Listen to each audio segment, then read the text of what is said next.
ব্রজমণ্ডল দর্শনে বেরিয়ে আজ আমরা যাত্রা শুরু করেছি শ্রীমতী রাধারানীর বাড়ি বর্ষনার উদ্দেশ্যে, যেখানে রাধিকা তার বাল্যকাল অতিবাহিত করেছিল। রাধাকৃষ্ণের নানা লীলার সাক্ষী বহন করে চলেছে এই বর্ষনা, যা আজ বৈষ্ণব ভক্তকুলের কাছে এক পূর্ণ তীর্থ।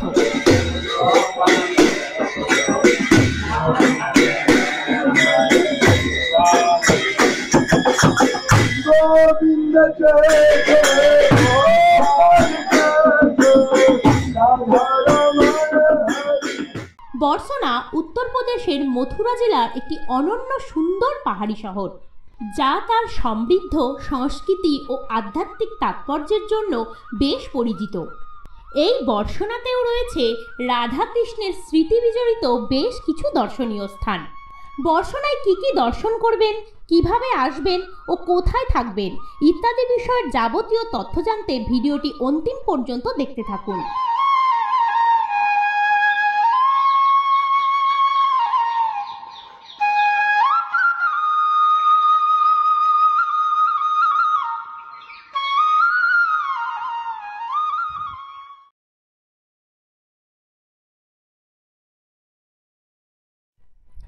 এখন ঘড়ির কাঁটায় বাজে ঠিক সকাল 7টা।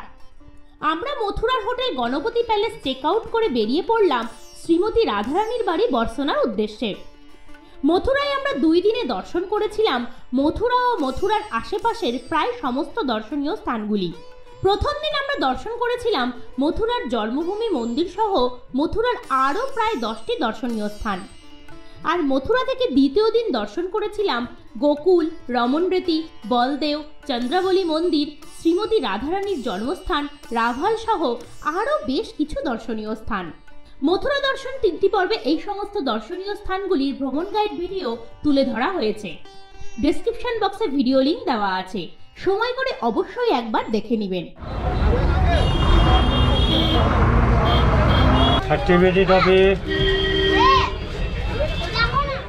আমরা বাসে চেপে পৌঁছাবো বর্ষনাতে। আপনারাও চেষ্টা করবেন বাসে করে বর্ষনা পৌঁছানোর। এসি নন এসি প্রচুর বাস ছাড়ে মথুরা বাস স্ট্যান্ড থেকে। আমরা এখন মথুরা থেকে বর্ষনার উদ্দেশ্যে রওনা দিলাম বাসে করে। আপনারা কম খরচে খুব সহজেই পৌঁছে যেতে পারবেন বর্ষনায়। মথুরা থেকে বর্ষনার দূরত্ব প্রায় 50 কিলোমিটার। ভায়া গোবর্ধন হয়ে আমরা পৌঁছাবো বর্ষনায়। ভাড়া পড়বে জন প্রতি 60 টাকা।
কম বেশি 1 ঘন্টার মতো বাস জার্নির পর আমরা পৌঁছে গেলাম বর্ষনা বাস স্ট্যান্ডে। এইমাত্র সবে বর্ষনা বাস স্ট্যান্ডে এসে নামলাম। এখন এখান থেকে একটা হোটেল নেব এবং হোটেলে ঢুকে তারপর ফ্রেশ হয়ে আমরা বিভিন্ন মন্দির দর্শনে বেরিয়ে পড়ব। বর্ষনা বাস স্ট্যান্ডের আশেপাশেই বিভিন্ন মানের ও দামের হোটেল পেয়ে যাবেন রাত্রিবাসের জন্য। আমরা উঠেছিলাম একেবারে বাস স্ট্যান্ড লাগোয়া ভাইয়াজি কা গেস্ট হাউসে। মিডিয়াম ক্যাটাগরি, তবে গেস্ট হাউসের রুম ও বাথরুম বেশ বড় ও পরিষ্কার পরিচ্ছন্ন।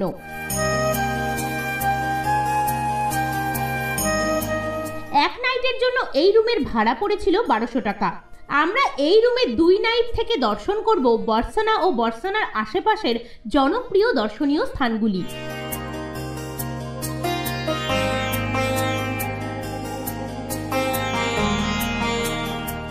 আজ আমরা দর্শন করব মান মন্দির, রাধারানীর মন্দির, কীর্তি মন্দির সহ বর্ষনার আরও বেশ কিছু দর্শনীয় স্থান। এই প্রসঙ্গে একটা কথা বলে রাখি, বর্ষনার বেশিরভাগ মন্দিরগুলি দুপুর 12টা থেকে বিকেল 4টা পর্যন্ত বন্ধ থাকে। তাই আমরা রুমে বেশ কিছুক্ষণ বিশ্রাম নিয়ে হোটেলে লাঞ্চ সেরে বেলা 3টের দিকে বেরিয়ে পড়লাম আমাদের আজকের প্রথম গন্তব্য মান মন্দিরের উদ্দেশ্যে। মান মন্দির যাওয়ার পথেই দেখে নেবেন বর্ষনা তথা ব্রজধামের সবচেয়ে বড় গৌশালা। কয়েক কিলোমিটার জুড়ে এই গোশালাটি। এই গৌশালার নাম মাতাজি গৌশালা।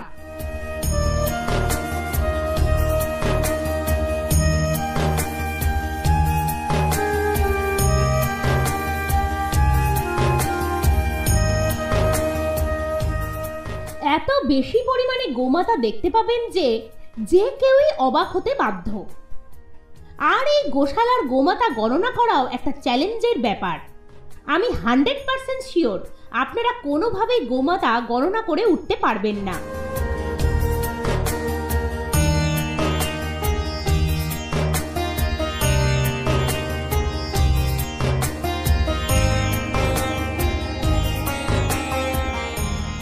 মাতাজি গোশালা থেকে কিছুটা পথ এগিয়ে গেলেই আপনারা পৌঁছে যাবেন মান মন্দির পার্কিং পয়েন্টে। এখানে আমরা দর্শন করব 4টি দর্শনীয় স্থান। চলুন প্রথমেই দর্শন করি রাধিকার খেলার জায়গা গহ্বর বন। এখন আমি দর্শন করতে এসেছি গহ্বর বনে। এখানে রাধারানী তার সখীদের নিয়ে খেলাধুলা করতেন শৈশবকালে। দেখুন সেই গহ্বর বন।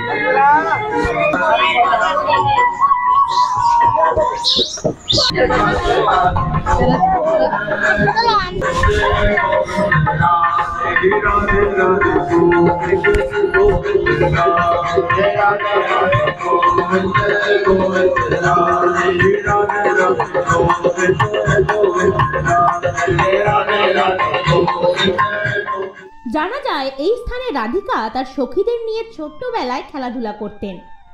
সবুজ পরিবেশের মাঝে অনেকটা জায়গা জুড়ে বিস্তৃত এই স্থানটি। এখানে একটি পরিক্রমা মার্গ রয়েছে। আপনারা চাইলে এই গহ্বর বন পরিক্রমাও দিতে পারেন, তবে খুব সাবধান, কেননা এখানে খুবই বানরের উৎপাত। সুযোগ পেলেই ছিনিয়ে নিয়ে চলে যাবে হাতে থাকা সমস্ত জিনিসগুলি।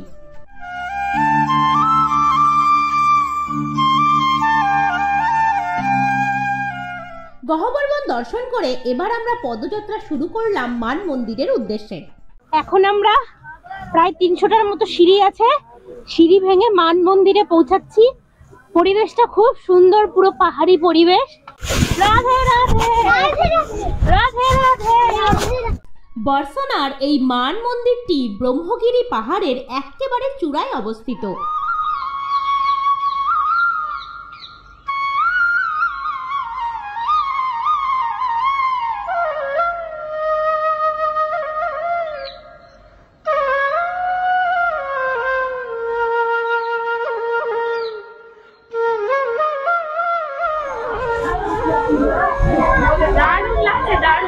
এখন আমরা একেবারে মান মন্দিরের একেবারে চূড়ায় দাঁড়িয়ে আছি।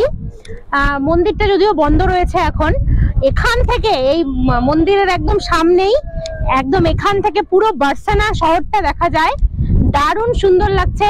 অনেকটা সিঁড়ি ভেঙে যে এসেছি, যা ক্লান্ত হয়ে গেছিলাম, এখানে এসে পুরো ক্লান্তিটাই দূর হয়ে গেল। খুব সুন্দর।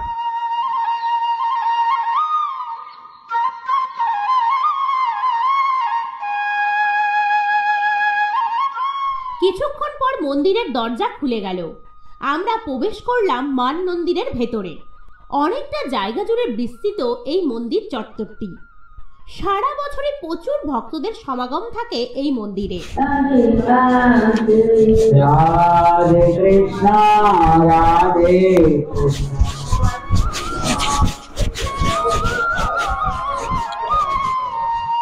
এই মন্দিরের গর্ভগৃহে রয়েছে শ্রী শ্যাম সুন্দরের বিগ্রহ। মন্দির এখন বন্ধ রয়েছে, তাই বিগ্রহ দর্শন না করেই আমরা নিচে নেমে এলাম।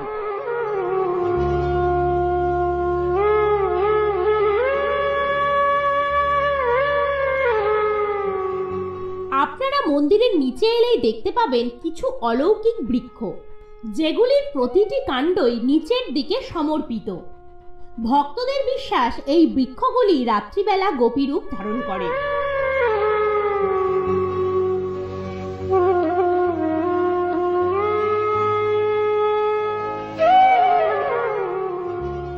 এই স্থানেই শ্রী শ্যামসুন্দর শ্রীমতী রাধারানীর রাগ ভাঙিয়েছিলেন, তাই স্থানের নাম হয়ে যায় মানভঞ্জন। এই স্থান থেকে একটি রাস্তা চলে গেছে জঙ্গলের ভেতরে। কিছুটা পথ পায়ে হেঁটে গেলেই আপনারা পৌঁছে যাবেন রাধারানীর মন্দিরে। আপনারা এলে অবশ্যই মন্দিরটি দর্শন করবেন।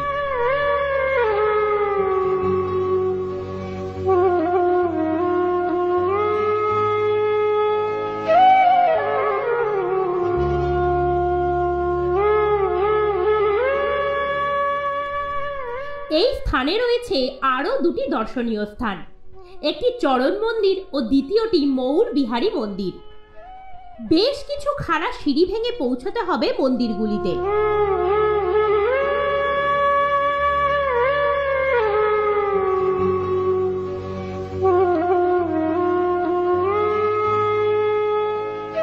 মন্দিরের ভেতরে ভিডিওগ্রাফি সম্পূর্ণরূপে নিষিদ্ধ থাকায় আপনাদের মন্দিরের ভেতরের দৃশ্য দর্শন করাতে পারলাম না।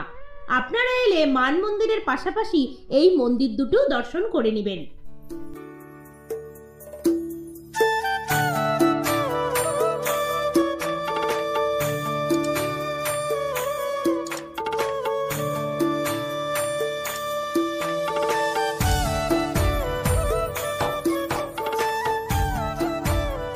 এখন আমরা যাত্রা শুরু করলাম ভগবান শ্রীকৃষ্ণের আরেকটি লীলাক্ষেত্র সাংকারি खोड़ेर उद्देश्य। किशोरी जी स्वयं वहाँ से आई और जब उनका एक दूसरे का आमना सामने हुआ तो उनको पता लगा ये कि ये भगवान कृष्ण है और जो ये कह रहे हैं वो सत्य कह रहे हैं कि ये राजा कंस को मार देंगे, क्योंकि पैदा मथुरा में हुआ, गोकुल पहुँचाया, गोकुल से यहाँ आया नंदगाम, तो फिर वो उसने बड़े बड़े राक्षस भेजने लगा जो उसके जो उसमें रहते थे ना फौज में, जैसे आकाश हो रहा है, बकास हो रहा है, उनके बड़े बड़े जो राक्षस हाथ जो हाथी जो का बड़े बड़े हाथी जैसा और मांस को सीधा खाते थे, वो यहाँ आए और उनको सबको मारा। এই স্থানে আপনারা মুখোমুখি দুটো আসন দেখতে পাবেন, একটি শ্রীমতী রাধারানীর আর অপরটি শ্রী শ্যামসুন্দরের। এই স্থানে ভগবান শ্রীকৃষ্ণ সখীদের মাথায় করে নিয়ে আসা মাখনের পাত্র বাটুল মেরে ভেঙে দিয়েছিলেন।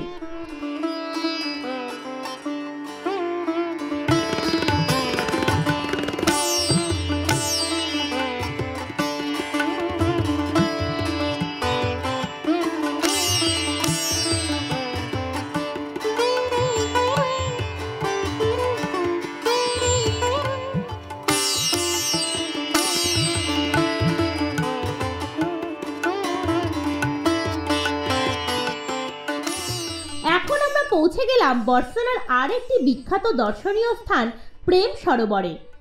এই প্রেম সরোবর লাগোয়ায় রয়েছে একটি রাম মন্দির। চলুন প্রথমেই আমরা রাম মন্দির দর্শন করে আসি।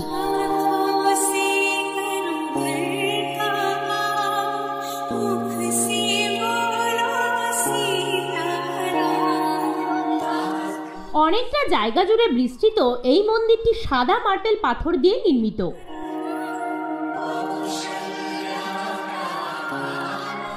এই মন্দিরে মূলত ভগবান শ্রী রামচন্দ্র, ভ্রাতা লক্ষণ ও মাতা সীতা দেবী একসাথে পূজিত হন।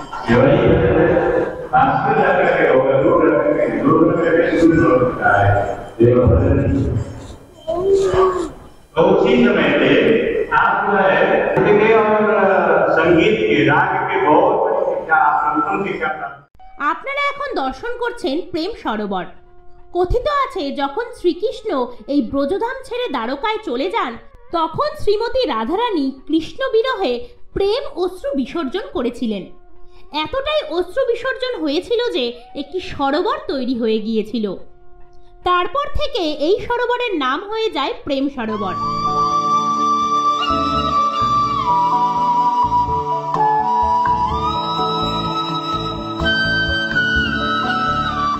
এখন আমরা দর্শন করব বর্ষানার আর একটি বিখ্যাত ও নবনির্মিত মন্দির, কীর্তি মন্দির।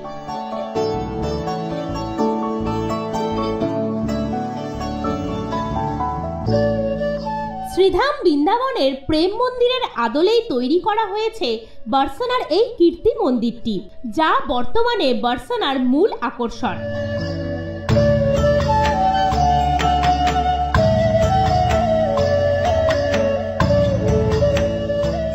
জগৎগুরু কৃপালু মহারাজ 2006 সালে এই মন্দিরের ভিত্তিপ্রস্তর স্থাপন করেছিলেন। 13,200 বর্গফুট জায়গা জুড়ে বিস্তৃত এই মন্দিরটি। জগৎগুরু কৃপালু মহারাজের মৃত্যুর পর তার 3 কন্যা সম্পন্ন করেছিলেন। প্রায় 12 বছর সময় লেগেছিল এই মন্দিরটি নির্মাণ করতে।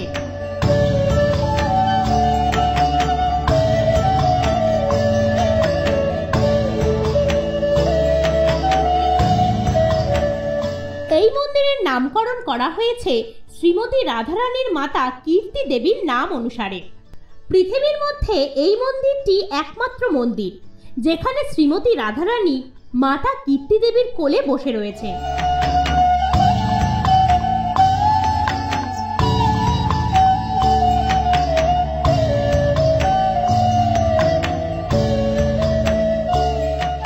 মন্দিরের বিভিন্ন স্থানে স্থানে চিত্রের মাধ্যমে দেখানো হয়েছে ভগবান শ্রীকৃষ্ণের বিভিন্ন লীলাগুলিকে, যা দেখতে ভীষণই ভালো লাগবে আপনাদের। আর এই মন্দিরটি অবশ্যই সন্ধ্যার পরে দর্শন করবেন, তাহলে এই মন্দিরের আসল রূপ আপনারা উপলব্ধি করতে পারবেন।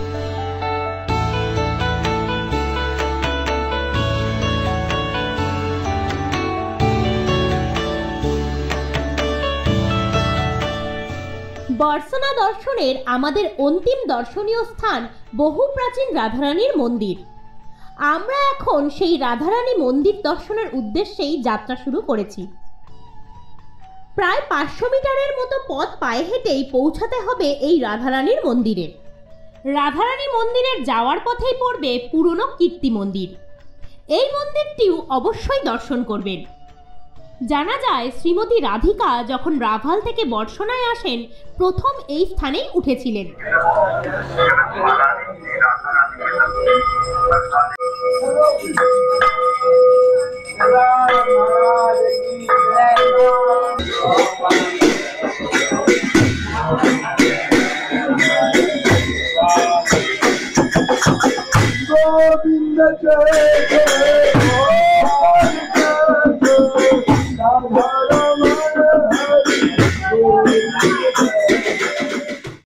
এবার আমরা যাত্রা শুরু করলাম রাধারানী মন্দিরের উদ্দেশ্যে।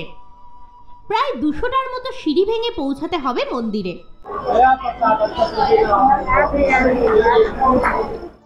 বর্ষনার ভানুগড় পাহাড়ের একেবারে চূড়ায় এই মন্দিরটির অবস্থান। বিভিন্ন গ্রন্থে বর্ণিত রয়েছে এই রাধারানী মন্দিরটি প্রায় 5000 বছরেরও বেশি পুরনো মন্দির। সেই সময় রাজা ব্রজনাভ এই মন্দিরটি নির্মাণ করেছিলেন, কিন্তু পরবর্তীকালে এই মন্দিরটি ধ্বংসস্তূপে পরিণত হয় এবং পরে 1675 খ্রিস্টাব্দে রাজা বীর সিং আবার এই মন্দিরটি পুনর্নির্মাণ করেছিলেন। রাধারানী মন্দির ছাড়াও এই মন্দিরকে আবার শ্রীজি মন্দিরও বলা হয়।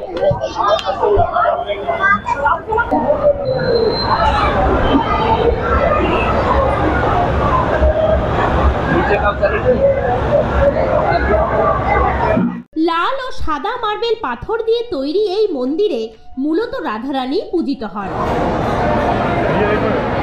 কৃষ্ণ ভক্তদের কাছে এই স্থানটি অত্যন্ত জনপ্রিয় একটি তীর্থস্থান। তাই তো সারা বছরই দূর দূরান্ত থেকে আসা ভক্তরা তাদের শ্রদ্ধা জানাতে ও আশীর্বাদ নিতে হাজির হন এই মন্দিরে।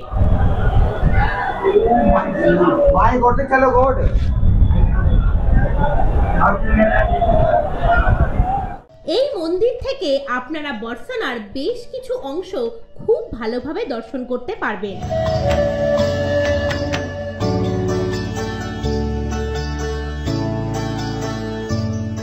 আমার অভিজ্ঞতা থেকে বলছি, বর্ষনার এই সমস্ত দর্শনীয় স্থানগুলি দর্শন করতে আপনারা অবশ্যই ই-রিক্সা ভাড়া করে দর্শন করবেন। কেননা কিছু কিছু রাস্তা এতটাই সরু যে আপনারা যদি বড় গাড়িতে ঘোরেন তাহলে কিছু কিছু স্থানে ঢুকতেই পারবেন না। তাই বলবো ই-রিক্সাই বেস্ট, এতে আপনাদের খরচও কিছুটা সাশ্রয় হবে। এই সমস্ত দর্শনীয় স্থান দর্শন করতে আমাদের ই-রিক্সা ভাড়া পড়েছিল মাত্র 400 টাকা। একটি ই-রিক্সায় আপনারা সর্বাধিক 5 জন অবধি যেতে পারবেন।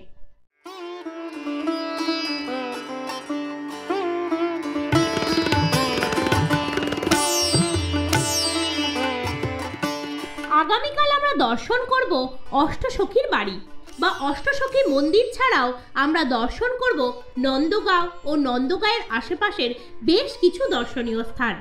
তাহলে খুব শীঘ্রই দেখা হচ্ছে আগামী পর্বে। ততক্ষণে ভালো থাকবেন, সুস্থ থাকবেন, আর আমাদের চ্যানেলটি সাবস্ক্রাইব করে সর্বদা আমাদের চ্যানেলের সাথে জুড়ে থাকবেন। এই ভিডিওটি ভালো লাগলে লাইক ও শেয়ার করে আমাদের উৎসাহিত করবেন, আর কমেন্টে অবশ্যই লিখবেন রাধে রাধে।